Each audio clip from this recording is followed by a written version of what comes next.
You're listening to the Kelly Green Hour for the Always Next Year Podcast Studio Network. You can find the team on our Twitter, @ANYPodcast, or visit us on our website, www.alwaysnextyearpodcast.com. And now, to bring us in, the Jackdaws. A fighting man I used to be, revered and feared through Killarney. Now I'm back to hitching with the wind. But if Mickey Flynn should ever find me, I'll throw me caution all behind me and square off on that son of a bitch again. He cracked open a river too, he beat me Sunday through and through, and such eager my unconscious frame. I won me healthy sheriff fights, my lucky son still happy life since Mickey Flynn beat me dumb and lame.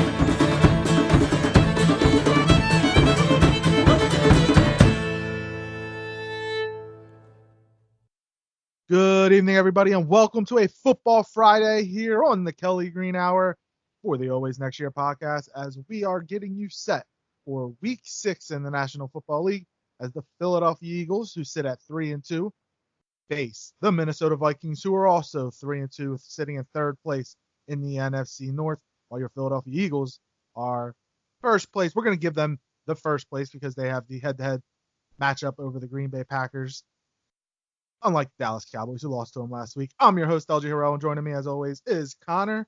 Connor, how's it going, my friend? Well, it is a holiday weekend for me, so even better. Like I was telling you, I got some turkey and some ham dinners coming up with the family, because as we like to do in Canada, we have Thanksgiving in October, not November. So interesting. Yeah, we're like 7-ish weeks, 7-8 weeks away from there's no like exciting NFL stuff going on for our Thanksgiving. We get 3 games. Well, and 2 of them have to be the crappy Cowboys and Lions, but still, we get 3 games on Thanksgiving Day. Yep.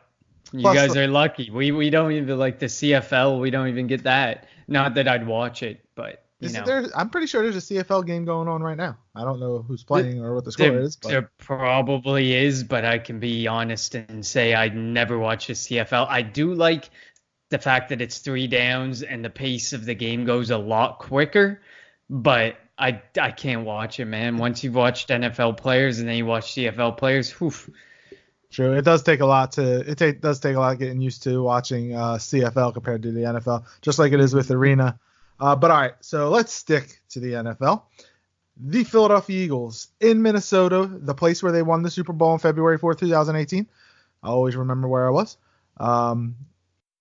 The Minnesota Vikings, I think they see us as more of a rival than we see them, obviously, with what happened in the NFC Championship game back in 2017, 2018. Yeah, Minnesota came to the Link last year and won in a game where Michael Bennett got called for a very soft roughing the passer penalty, which allowed the Vikings to get a first down. Instead of kicking a field goal, they ended up scoring a touchdown that drive, and that kind of I thought was the difference in that game. But Diggs and Thielen both had over 100 yards receiving, if I'm not mistaken, last year, and Diggs and Thielen are still with the Minnesota Vikings. We know how dangerous they can be, and with the secondary for the Eagles still banged up, it could be a very long day for that secondary, even though we know Mike Zimmer likes to run the football and they want to get Dalvin Cook involved as much as possible. The Eagles have if they don't have the number 1, they're definitely number 2 run defense in the NFL. So this is definitely going to be an interesting matchup, between the Eagles and Vikings, because the Vikings want to run the ball. The Eagles can stop the run, but the Vikings have 2 really good receivers on the outside, along with 2 pretty good tight ends. That could cause matchup problems for the Eagles defense in the secondary. Yeah, so I did pull the number. I always like to look at the offensive and defensive ranks. So we are the number 1 rushing defense, averaging a 3.2 average a game and 63 yards per game, which is mind-boggling, to be honest. I mean, we know this is that team, and we like to say, oh, yeah, that's that team. We knew that was going to happen, but 63 yards a game is low. And think about it. If you take out Aaron Rodgers' rushing numbers, it's even lower. We probably would have been near 50. They're doing extremely well against top running backs.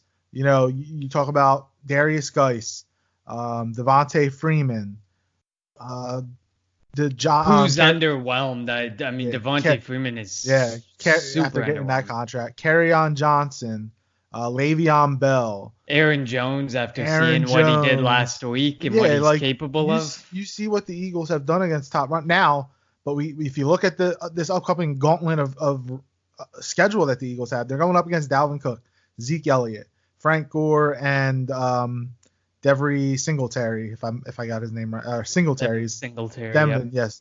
And then Cohen and Montgomery with the Bears, so they are going to get tested. This is we talk about this next 3 games, but you have to talk about the next 6 games, which we talked about in the preview show after the Jets game. This is a huge stretch. This is going to determine the Philadelphia Eagles season. They're 3-2 right now. You can go 4-2. That puts you at 7. That puts you at 7-5. Those last 5 games you should win. So yep. Should, but no guarantees with those. That's true. There's definitely you see what we're talking about. Yeah, they're way easier. So I mean, but I mean, this is probably the truest test of the Russian defense, because I pulled their Minnesota, and they have the 29th ranked passing offense and the 3rd ranked Russian offense. With a 5.4 average, 166 yards per game, and 8 total touchdowns, which actually ranked as one of the higher on the Russian side of it. So, I mean, if this defense is number 1, this is a true test, and it'll be a true testament of what they actually can do. I mean, Dalvin Cook is definitely the best running back we've had to face. Le'Veon Bell's better, but his offensive line is trash, and the quarterback was trash, and that team is trash. That's not fair. It's not fair to say that, but I mean, like, you look at the stats, it's a game of two teams that have completely underwhelmed, in my opinion. I mean, you look at the Philly, our offense, 21st passing, 18th in rushing. And then on the flip side, our defense passing 27th, rushing first.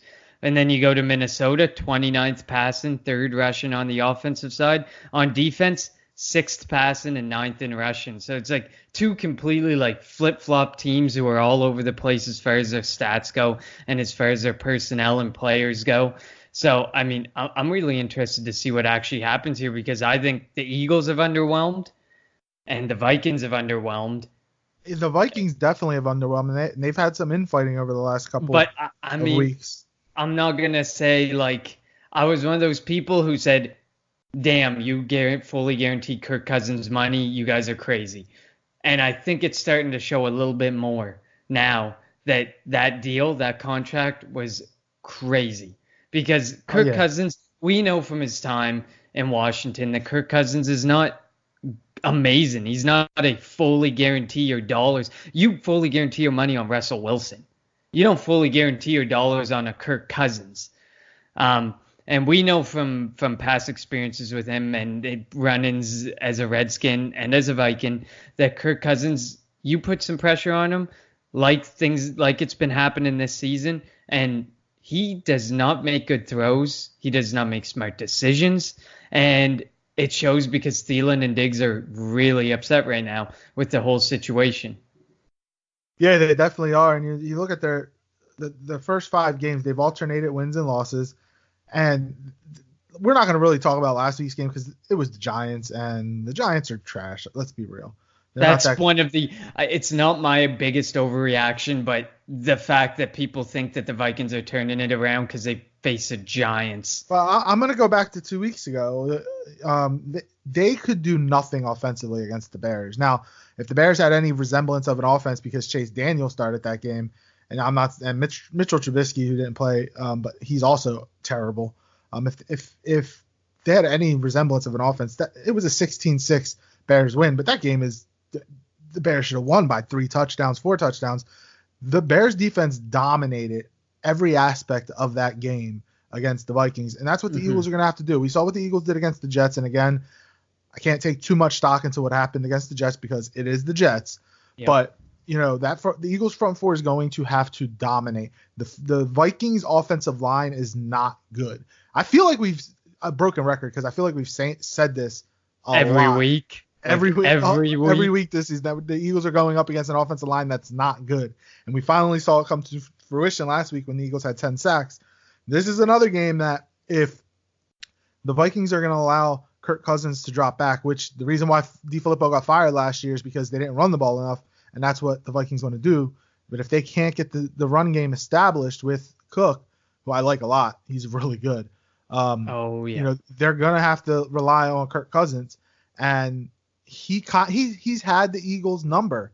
He's 5-3 against the Eagles, so it wouldn't shock me if he was successful, but the Eagles have to get pressure on him, because if you get pressure on him, he'll throw up some ducks, and that'll give the secondary a chance to make plays and not allow Thielen and Diggs to set you up, because they're the type of receivers where they need it. It's all based on timing, their route concepts, their plays.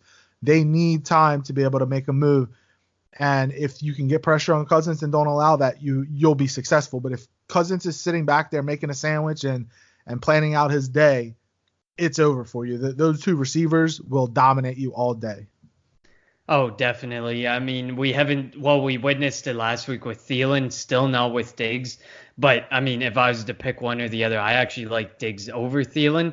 But they can both put up some big games. And it couldn't come at a better time that both of them really need to break out, because they are facing a really pathetic pass defense. Well, Thielen did have over 100 yards receiving last week against the Giants. He did, yeah. That's what I mean. Like, he had a good game last week, and he came out. But I mean, that was one game.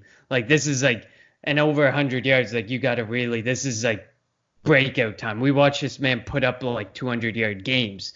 So I mean, this guy like would put up a 100-yard game almost every week last year, and I think that was his first 100-yard game of the year last week, probably, because Kirk Cousins is thrown like shit.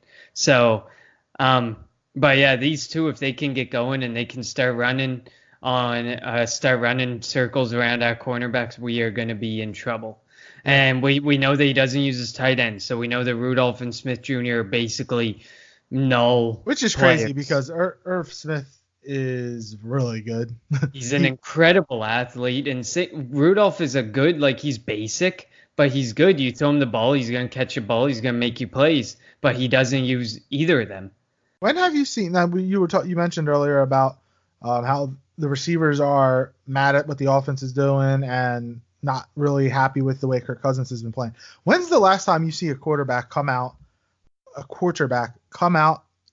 in public at a news conference and apologize to stuff? Like, quarterbacks are supposed to be the leader of the team. They should not be coming out and apologizing to their receivers. They need to come out and be like, look, you're just going to play within the offense. When I get you the ball, you make a play. I thought that was kind of soft on Kirk Cousins' part. What do you think? Oh, definitely. You are the leader. Carson Wentz does not go out and apologize for his receivers, who have been just as much garbage, minus game one with Deshaun Jackson. He doesn't go out and apologize for that stuff. Doug Peterson does not apologize for his play calling. Kirk Cousins has to. I mean, we knew he wasn't really a leader. He's not really a leader in my eyes. But we know that Kirk Cousins. This is what I kind of see. This is what I expect from Kirk Cousins. And I mean, maybe I sound like that Eagles fan and, oh, he's a former Redskin, so throw him under the bus kind of thing. No, this is what I expected from him.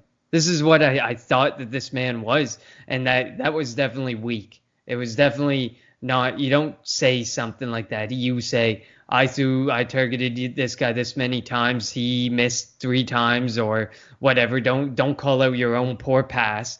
If it was a pass and it was intended in his direction and he could have done something to get you call it out, call it for what it is.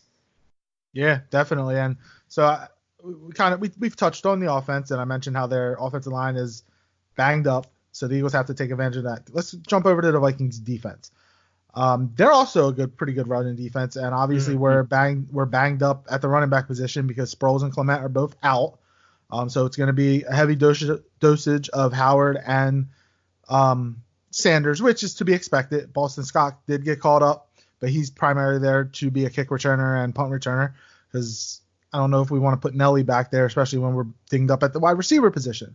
But this defensive front for the Vikings is, pretty good. Linval Joseph he had I don't remember if it was considered a fumble or whatever, a fumble interception return for a touchdown in last year's game against the Eagles.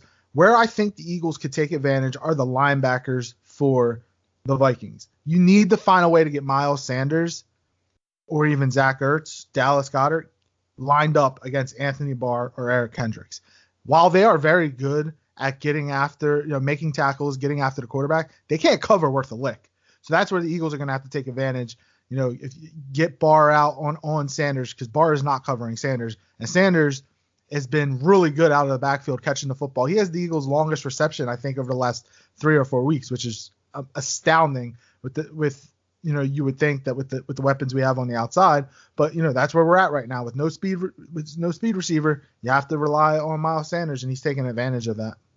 Yeah. Oh, definitely. I mean, for me, the saving grace for them, it would be their safeties, because their safeties, they have good safeties. So I mean, if Barr Kendricks do fall apart, they have Smith and Harris to fall back on, and they do have a really good cornerback in Xavier Rhodes.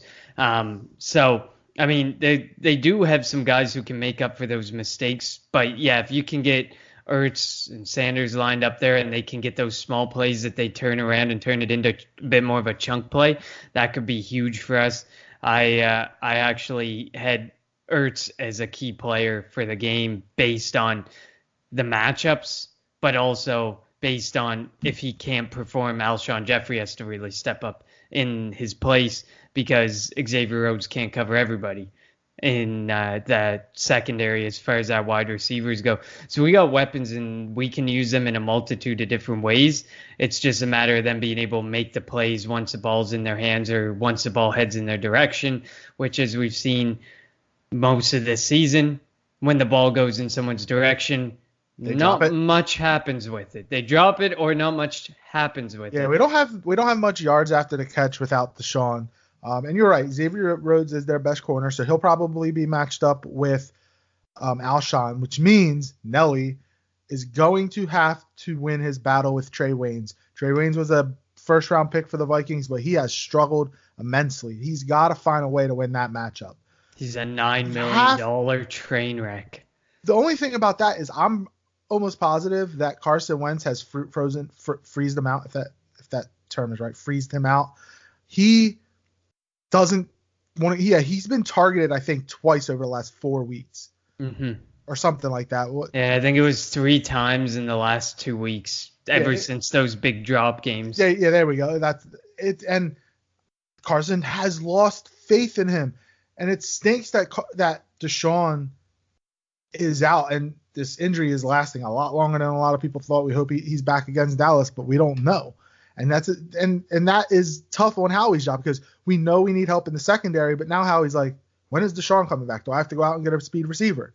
Like, this is making the jobs of the front office really hard, but also this falls on Doug Peterson. He has to find a way to design plays to get his guys open and use the athletic ability of Dallas Goedert. We know he's a great run blocker, but we also know he can catch the ball and make some. He's the one of the 2 tight ends. He's the one that I have faith in to break a tackle, to get some to get some yards after a catch. So they have to find a way to get these guys involved in the passing game and get downfield, because it can't be Carson Wentz ducking, making somebody miss, and then throwing. The offensive line has to protect, and these guys on the outside have to find a way to get open and help the quarterback out.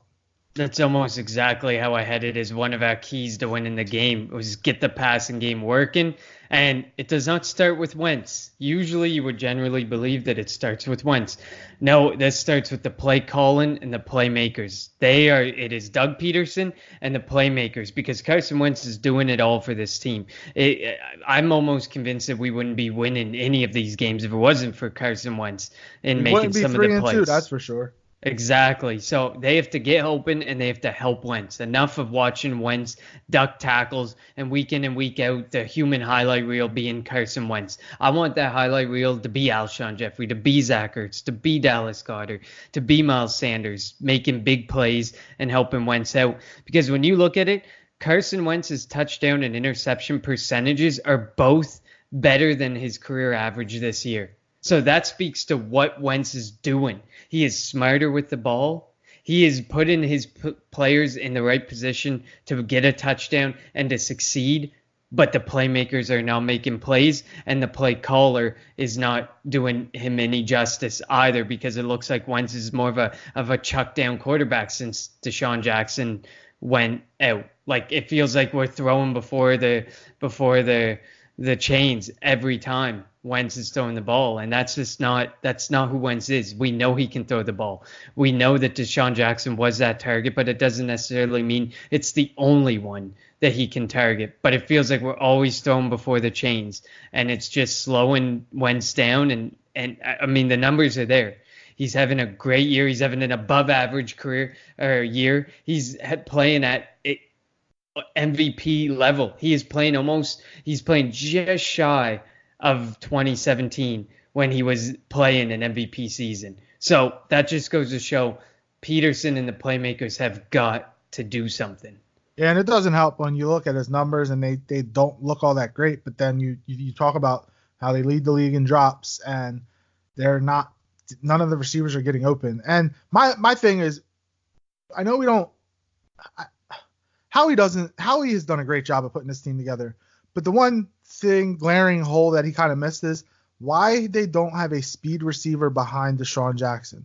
Jackson's 31, 32. We know he has a history of injury problem. Why didn't they have somebody on the roster already? It didn't have to be a big name, just somebody out there that can catch the football, but that also has blazing speed that can run the routes that Deshaun runs. That would have been a huge help in this offense, especially, with him out, because having that speed threat on the outside makes a world of difference for the other guys on the offense. Oh, definitely. I mean, you see it in a lot of teams. I mean, you used to see it a lot. No, Thielen had the numbers he had for a reason, because you have Diggs who sprints down the field.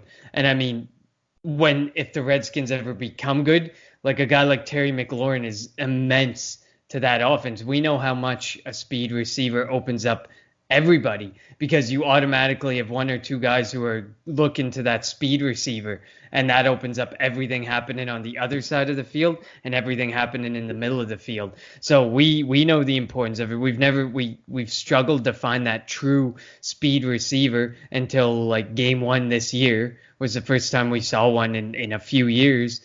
And first time we've had one since Deshaun Jackson. Exactly. So, I mean, it is hugely important, but I mean, there was the opportunity to draft this receiver. I know I'm not going to bash J-Jaw, because I love J-Jaw and I think he's going to definitely become something big, but Terry McLaurin was drafted in this same draft. I can't remember exactly what round, but he was third round. Yeah, he was around. Like, we had Alshon Jeffrey, and he's not that old. He's getting older, but we needed someone behind Deshaun Jackson more, in my eyes. We needed someone who could take on a slot role or an outside role. And instead, we're stuck now with what we thought was an extremely deep position, and suddenly, Aguilar's returning to first-year form. Jeffrey does not seem himself, whether it be his injuries. Deshaun Jackson is injured. J-Jaw is not performing. Mac Hollins is barely being thrown to. And when he's thrown to, he's just making those plays before the sticks, and that's about all he does. So, I mean, what we once thought was a really deep position, or what we thought was a deeper than usual position, is really not. Yeah, it definitely isn't. And that's something that, I mean, they hope that Deshaun could come back soon, and that could take that can make the offense better going forward. I want to talk about the Vikings defensive front. Everson Griffin, Linval Joseph, Donnell Hunter, they have some really good guys up front. And I mentioned how they're really good against the run. The Eagles offensive line did not play well last week against the Jets front four, which they're not bad. They have really some good players up on the front four, but this is probably going to be the best front four that the Eagles have faced all year. I don't know what they have to do, but they have to find a way to play better. J.C. Kelsey can't keep getting pushed back into the lap of Carson Wentz. Jason Peters can't keep getting beat on the outside. He's getting older, so it means he might be getting a little slower. So defensive ends have been able to get that speed rush on them. They got to find a way to play better because if your quarterback is staying upright, he'll find a play. He'll make a play for you. And if you can open up holes for Jordan Howard, we know Jordan Howard doesn't usually go down after first contact. So find a way to make a little bit of a hole so he can get you 4 or 5 yards at a time. Because if you're running at a 4, 5, 6 yards clip at a time, all you need is two, 3 plays and you got a first down. And you can keep the Vikings offense, which has the potential to be high powered, off the field, and which coincides in keeping your defense, which has the potential to, be a little, spotty. There we go. Spotty at times. Keep them off the field, and that means you have the ball in possession, and you're going down the field to hopefully put points on the board. Yeah, one of my big matchups to watch is Everson Griffin versus Lane Johnson. I mean, Everson Griffin, I really like him. I think he's a monster. This whole line is comparable to probably our healthy defensive line, but whereas we're missing 2 big chunk pieces in the middle to help Cox out. But I couldn't agree more. I mean, you definitely have to keep the pressure off of Carson Wentz, and however you do that, however you got to figure it out, just make it happen. And I mean, it's a true test because I mean, like I said, this team is underwhelmed, and I feel like there's so much more to this Vikings team, and they're probably one of the luckiest 3-2 teams. They could easily probably be like 1-4, but so could we, exactly. So I mean, there's just that wait and see like that. They could all come out to play this week against the Eagles. Like we said at the start, they seem to take this as more of a rivalry than we take this. So they're going to come out with a whole different type of passion and a whole different type of drive and trying to get that home field advantage back that we stole from them back at the Super Bowl in February.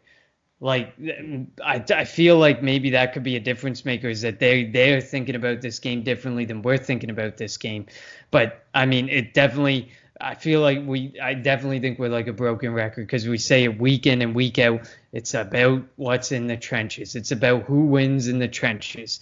And it's clearly started to show because in most of the games where we've won in the trenches, those are the games we've come out winning. So, I mean, you look at that Green Bay Packers game. We shut down Aaron Jones. We shut down that run. You look at the Jets game. We shut down Le'Veon Bell. Obviously, it wasn't very hard, but we shut down Le'Veon Bell and anything behind the line. So, I mean, I think that's going to be the big difference maker in this game again is who can win in the trenches. Can our defensive line beat their offensive line? Can their defensive line beat our offensive line? And whoever gets that win and gets the most pressure on the quarterback, I think come Monday or Tuesday when we do the show, whoever had more quarterback hits or quarterback pressures is probably going to be the one that won this game. Yeah, I agree with you there. So now that you started to talk about your matchups for the game, your keys to the game and whatnot, my big matchup is Doug Peterson against Mike Zimmer. It has to be a Doug Peterson game. Mm-hmm. That offensive game plan that they had against the Packers is the type of offensive game plan they're going to need in this game because it keeps your defense off the field and you just man on man, best man wins. And the Eagles against the Packers, they had the best men on offense, and that's why they were able to move the ball at will for the most part against the Packers. That's exactly what they need. And getting the running game going helps your quarterback. I don't think he's turned the ball over since the Falcons game, like him personally, because they had turnovers against the Lions, but they weren't on him. He has played, like you mentioned earlier, some really good football, even though his numbers are down. He hasn't turned the ball over. He's, for the most part, keep not getting hit as much, except he had that one last week where his leg got caught up under him, and I was scared for half a second. But that's Doug Peterson's going to have to win this game. We know what Mike Zimmer is going to be calling the defense for the Vikings, and we know how aggressive he wants to be. Got to beat him at his own game. Find a way to get one of those linebackers up on Sanders. If you can get Goddard one-on-one with one of them or Ertz, good luck. But that's what it's got to be, a Doug Peterson game, in my opinion. Yeah, I mean, we know what Doug Peterson can be. I mean, I'm not Mike Zimmer's biggest fan. I don't really like him all that much. I think that they could have a better coach there, And they but might soon. they don't. They may soon, but they don't. So for the time being, they're stuck. But we know what Doug Peterson can be, and I feel like he hasn't been like the Doug Peterson we saw calling plays for Nick Foles last year versus the Doug Peterson that we see calling plays for our franchise quarterback, Carson Wentz.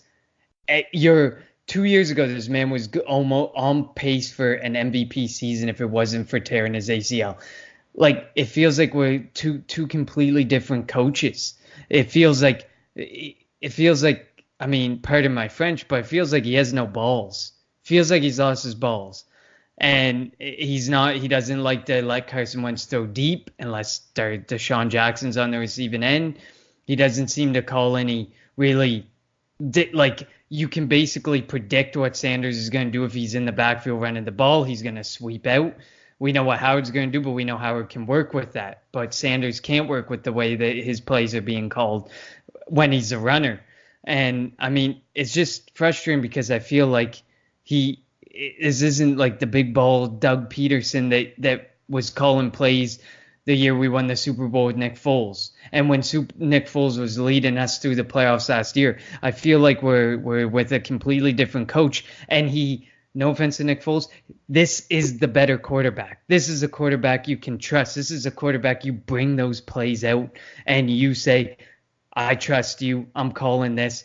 Go and make it happen. This guy is better than Nick Foles. Sorry, all of Philadelphia, if you believed otherwise. This is our franchise quarterback. This is the best quarterback, one of the best in the league. So Doug Pearson has to have confidence in him, and then Wentz has to have confidence in his playmakers. If Aguilar's the open man deep, you have to put faith in him.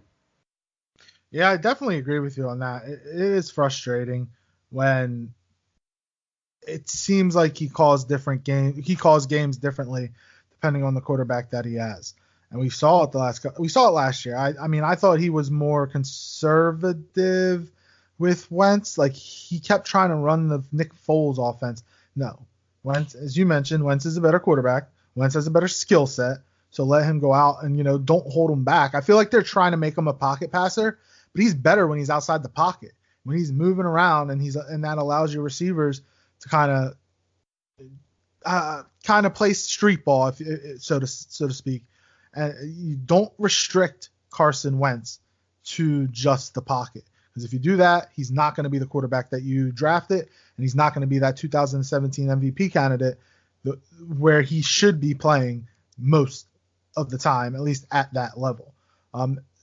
Give me your matchups, or give me your keys to the game, I should say, pertaining to the Vikings and to the Eagles, and what they need to do, what matchups could decide the outcome of the game. Well, honestly, when I was putting together these keys to the game for each of them to win, they were almost identical. Both of them had get the passing game working. We've spoken about Wentz, and then we've spoken about Diggs and Thielen. I mean, we have an amazing pass thrower, and then on the other side of the ball, we have two amazing pass catchers, but they have the opposite problem. Cousins cannot get his throwing game going, and on the flip side, Carson Wentz can't trust his position players. He can't trust his playmakers. He can't trust his play caller.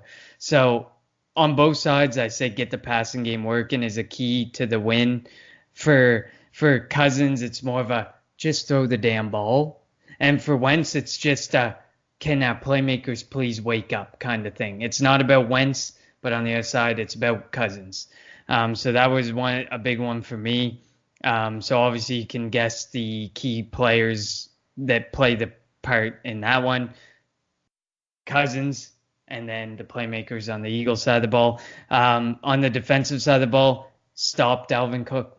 Simple. If you stop Dalvin Cook, then, well, I say simple, but he is like an ungodly running back right now. This year, it's like he's single-handedly winning me like fantasy week after week. So, but I mean, it's just stop Dalvin Cook, keep that pressure, keep that number one rushing defense. You don't have to be the perfect number one rushing defense, but you definitely have to be constantly pressuring Cousins and Cook and being aware that Dalvin Cook is out there and Dalvin Cook can make plays with the ball in his hand or when catching the ball. So it's vital that we stop Dalvin Cook in all facets of the game because he can play multiple facets of the game. And with stopping Dalvin Cook comes creating pressure around Kirk Cousins. He's currently going down at an 8% sack rate, which is the highest of his career. Otherwise, he's been average. His averages are almost identical year over year. So the pressure just needs to keep being on Kirk Cousins. So stop Dalvin Cook and create pressure around Kirk Cousins, which here comes a broken record back around again. It means that our defensive line has got to create pressure and get to the quarterback, and we need Barnett, and we need Graham, and we need Cox, and we need Ridgeway, and whoever else is playing beside him whoever's playing beside Cox to make something happen. And then on the Vikings side of the ball, it was just on their defensive side of the ball, it was create pressure on Carson Wentz. We know what Carson Wentz is. We've seen what Carson Wentz is capable of doing.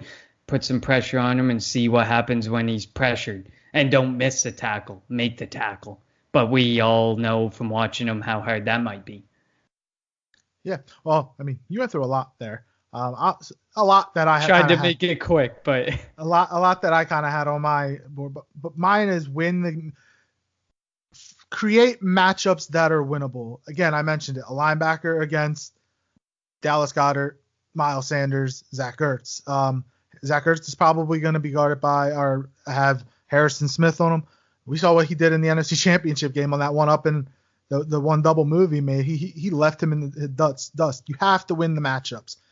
If Nelson Aguilar is being, covered by Trey Waynes, win that matchup. And if you catch the ball, hold on to the ball. Don't fumble it. I shouldn't have to say that, but when it comes to Nelson Aguilar, apparently we do. And again, the biggest matchup, and I mentioned it earlier, and I'm going to mention it again, Doug Peterson has to beat Mike Zimmer. We know he can because he's done it before when he destroyed him in the NFC Championship game. But the Vikings have a better quarterback now compared to then, which is not harder to be better than Case Keenum. But they have to find a way to win the matchup. And Doug Peterson, I mentioned it before, and I'm going to say it again. This is a Doug Peterson game. Also, Fletcher Cox and the front four need to eat this defensive line or offensive line of the Vikings alive. They are not good. They're injury riddled. They have a rookie at center. They have to come away winning those one-on-one battles, as you mentioned. And if you can do that, you stop Dalvin Cook and you force Kirk Cousins to beat you, which, again, he did it last year, so he can. But if you can get pressure and force him to throw the ball quicker than he wants to, you're not going to allow Thielen and Diggs to beat you. So that's pretty much it. I mean, you named everything that I wanted to, but I figured I'd throw my 2 cents in there. Nope. Perfect. It makes sense to me. You might as well put some different words out there, but yeah, definitely. I mean, they're basically the keys of the game are almost the exact same on each side of the ball. So it's just who can make that happen just a little bit more, push the dial a little bit more in their favor. Yeah, and as you mentioned, these two are pretty similar teams. Let's be honest. They're both 3-2. We don't want to admit it, but they're similar. They are. All right, so before we get to the vaunted pick segment, your biggest overreaction from week 5 in the National Football League.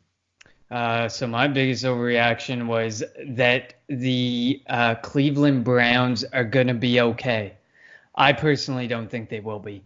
I think that is a big overreaction. I hate it when they hired Freddie Kitchens. I thought he was the wrong choice at coach, and I think that it's honestly showing. It's rearing its ugly head. Freddie Kitchens is not a good coach. He's not a good play caller. He sure deserves to be back doing what he was doing before, which was defensive coordinator, whatever he was, their offensive coordinator, one or the other.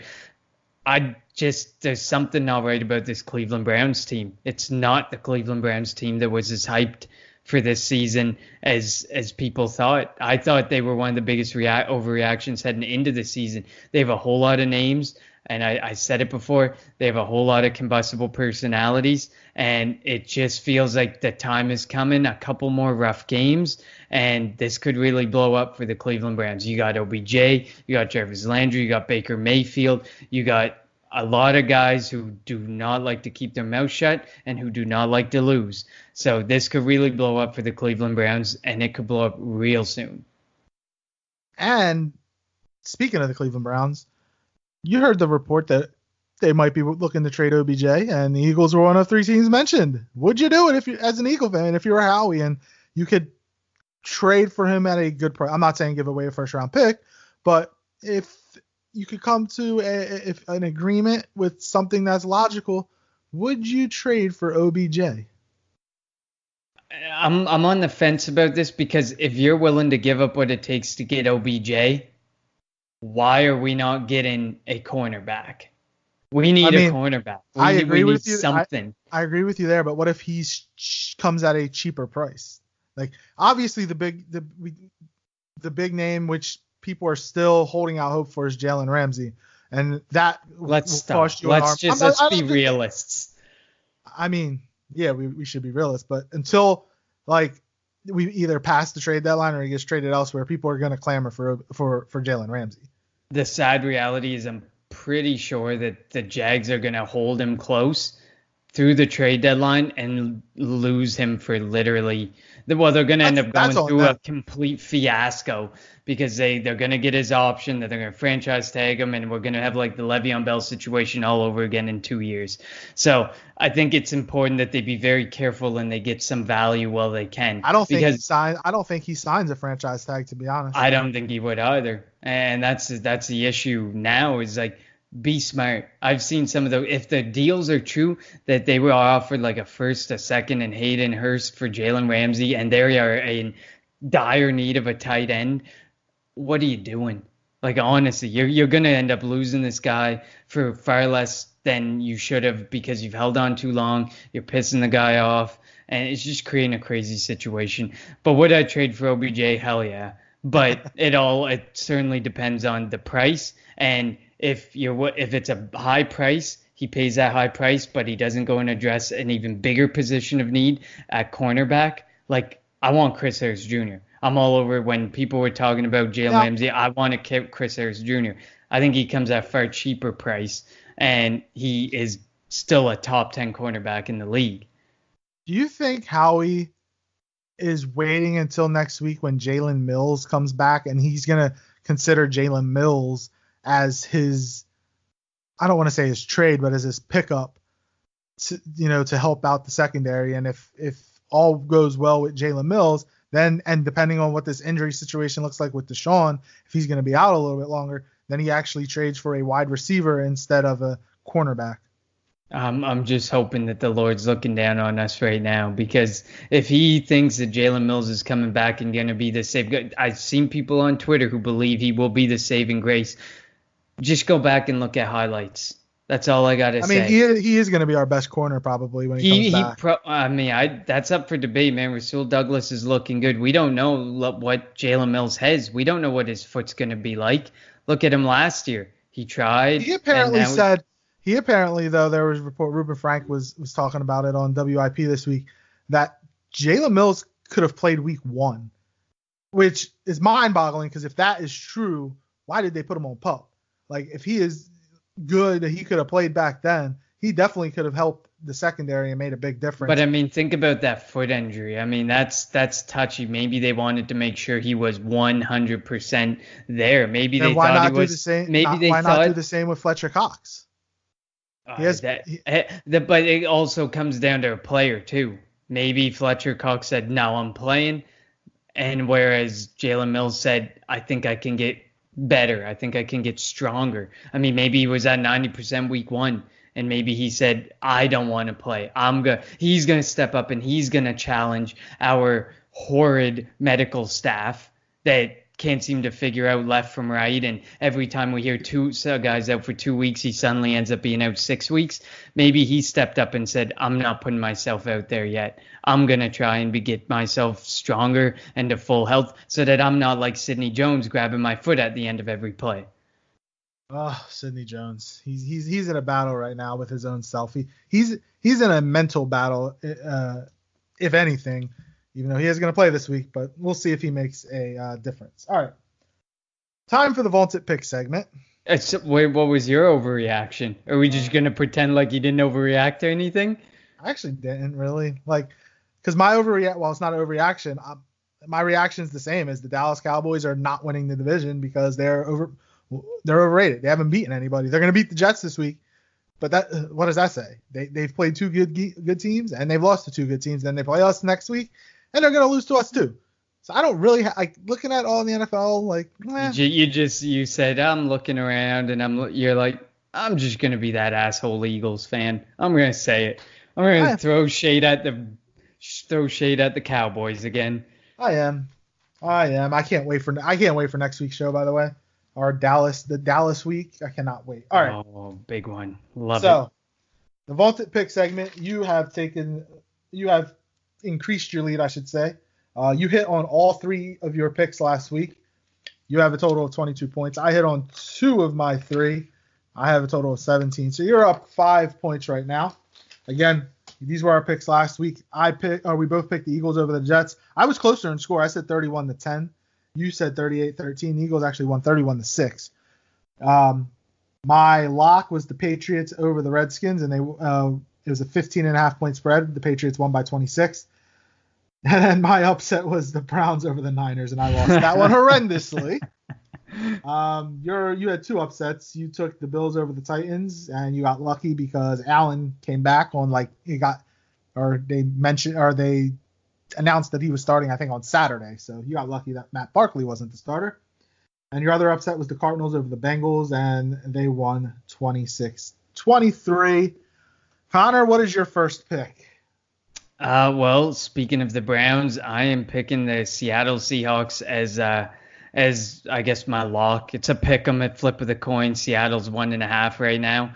So I'm going to put it in as a lock, the Seattle Seahawks over the Cleveland Browns. I think the free fall continues for the Browns. And Russell Wilson, damn, that man is the MVP right now. That man, you want to talk about MVP, most valuable player to their team, and one of the most valuable players in the league, and one who has damn well earned and even exceeded the contract he just got, Russell Wilson. That team is not good without him. I 100% agree. And that throw that he made last week to Tyler Lockett in the corner of the end zone, one of the best throws I've ever seen.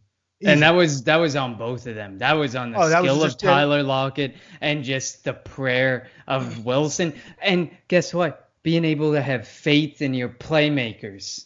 What a feeling that would be. Right, I agree with you. It was a great play.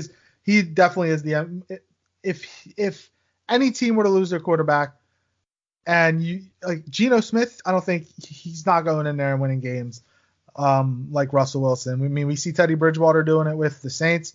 And I don't know if you just think around the league, any of these star quarterbacks, if Wentz went down, do we have faith in Josh McCown? Maybe, but I have more faith in Doug Peterson devising a game plan for Josh McCown than I would have if it was any other coach. Kind of like we saw with Nick Foles, what he was able to do with Nick Foles. He basically tailored a whole offense to him. But I would like to state for the fact, like we talked about before, when we were recording last night, my lock was the Patriots. So if my lock with the Seahawks, we're going to blame the rest of the AMY podcast people for that. I had to get up early to travel, and they decided they wanted to record 4 shows last night. So I had the Patriots. So if Seattle doesn't work out, I'm going to be a little spiteful next week. All right. So my first pick is an upset. It's close.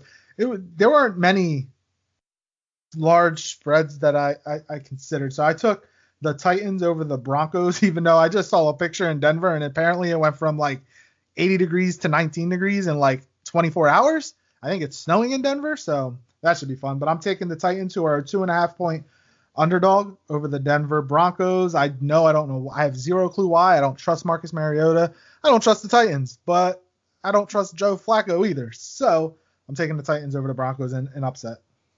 Yeah, I looked at that game a bunch and I was like, oof, man, but Denver looked kind of good last week.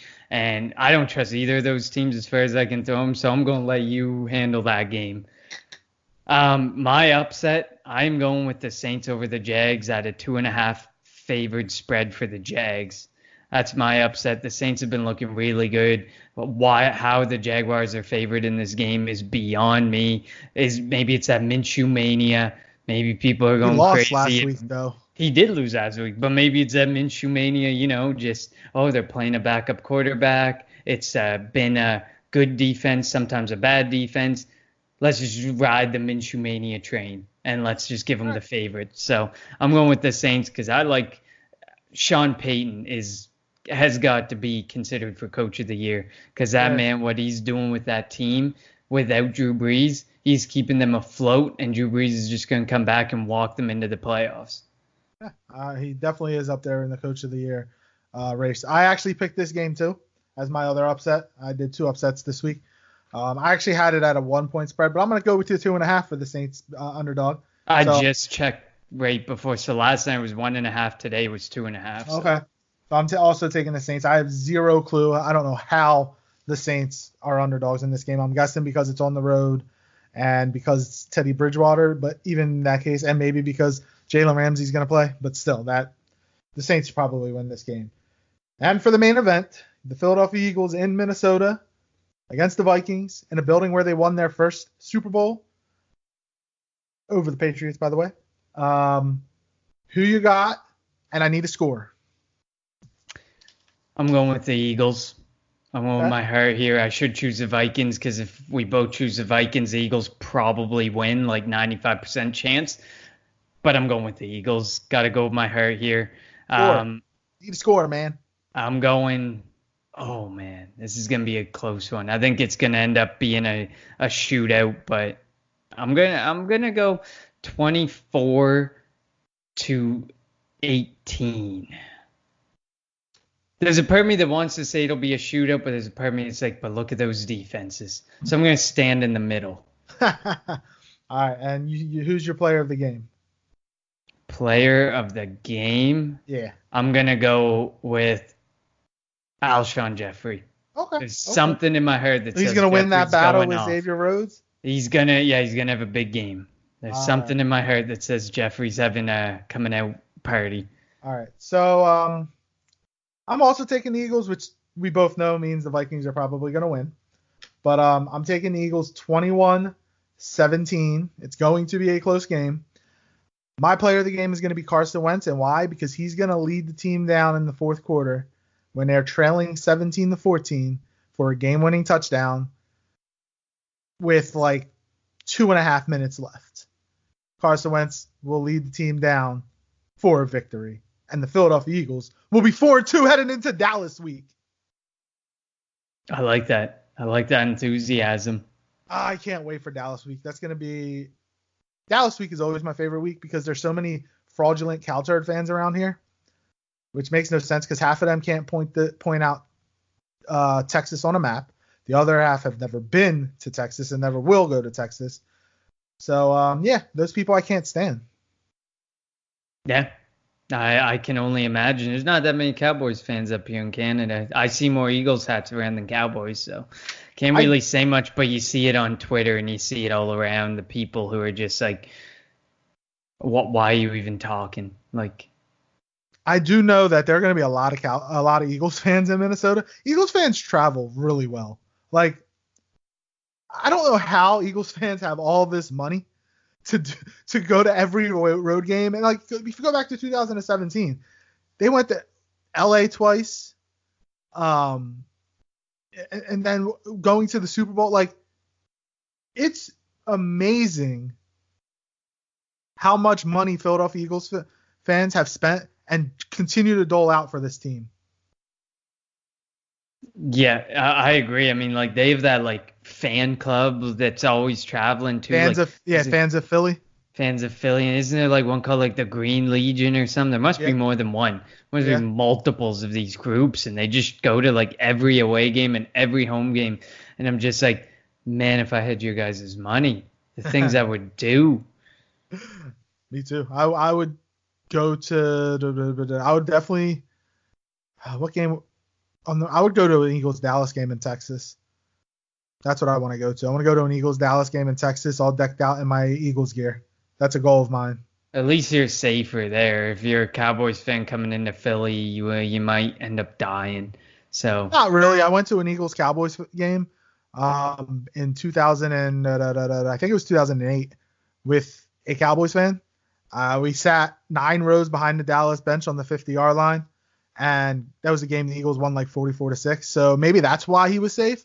But they probably just heckle the shit out of you. Like I've been there. I was wearing a Brian Dawkins jersey, and he was wearing a Tony Romo jersey, and we're walking through the parking lot, and they were like, "Yo, Dawkins, sack Romo!" like screaming. It was fun. It was the funniest thing. I mean, I've been to only one Eagles game in my life, and it was in Washington, and it was almost 50-50 split. So I was 100% safe wearing what I wore. I surprisingly wore a Dawkins jersey too, and my Eagles hat. But I really gotta get down to Philly and see a game at the Link. Yes, you do. I would love to. Yes, you do. All right. So before we finish things off, this segment was brought to you by Just Food Catering. Go visit our friend Asian Rob in Doylestown at 4920 York Road, or give them a call at 215-794-3663. You can also visit their website at jfcatering.com. Go pick up some good breakfast food. Tell them that the Always Next Year podcast crew sent you over, and maybe he'll hook you up. You can reach the Always Next Year podcast team on Twitter at ANY Podcast. You can reach Connor at Connor10. That's Connor TEN. Or reach me at LJ54. Next week is Cowboys week. We want to hear from everybody. It's the best freaking week of the year. Well, there's 2 of them, so it's one of the best 2 weeks of the year. Eagles, Cowboys, first place in the division on the line, because we're going to beat the Vikings. They're probably going to beat the Jets, even though if they lose to the Jets, I will be so happy. But I can't wait. For Connor, I'm LJ. Thank you for listening to the Kelly Green Hour here on the Always Next Year podcast. Fly, Eagles, fly. A fighting man I used to be, revered and feared through Killarney. Now I'm back to hitching with the wind. But if Mickey Flynn should ever find me, I'll throw me caution all behind me and square off on that son of a bitch again. He cracked open a river too, he beat me Sunday through and through, and such eagle my unconscious frame. I won me healthy sheriff fights, well lucky son still had me life since Mickey Flynn beat me dumb and lame.